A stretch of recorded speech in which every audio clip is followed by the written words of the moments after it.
So guys, ini ialah Kiwi Ear Sparks True Wireless Earbud dengan design open ear. Dari segi specs, dia ada Bluetooth 5.2, dilengkapi dengan AAC, SPC dan juga Apex codec. Battery life sekali penggunaan 7 jam. Dia punya charging case capacity dia ialah 1000 mAh, boleh dapat dalam 2 ke 3 kali cas. Dari segi design, untuk dia punya charging case, dia punya lid dia ni menggunakan material besi, so memang sangat-sangat sturdy dan memang cukup-cukup berkualiti tinggi lah. Dan dia punya penutup tu ada sedikit terbuka untuk design purposes. Dekat bahagian bawah sini jenis rubbery texture dan memang cukup-cukup nipis lah. Dari segi dia punya design earbud lah, so design earbud dia ni jenis ear hook style dan dia punya finishing dia overall buat daripada rubbery texture lah. So korang pakai tu dia ada sedikit friction lah, tak mudah slip. Dan kalau korang pakai ni memang cukup-cukup selesa lah, memang sangat sesuai untuk korang nak buat sport ataupun any other activities lah. Untuk dia punya mikrofon, korang boleh dengar lah mikrofon test ni. So guys, ini ialah cubaan mikrofon daripada Kiwi Ear Sparks. Cubaan 1, 2, 3. Cuba cubaan 1, 2, 3. Cuba cubaan 1, 2, 3.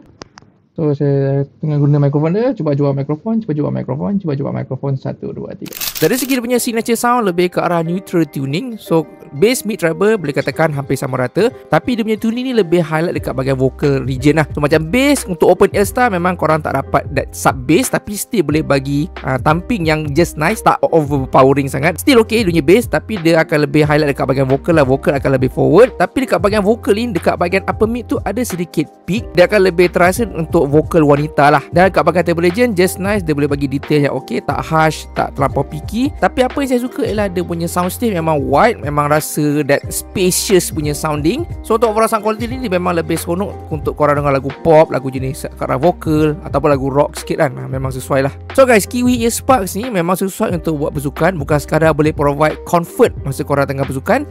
At the same time, dia pun boleh provide quite good sound quality lah. So korang punya gym session kan memang akan lebih seronok lah.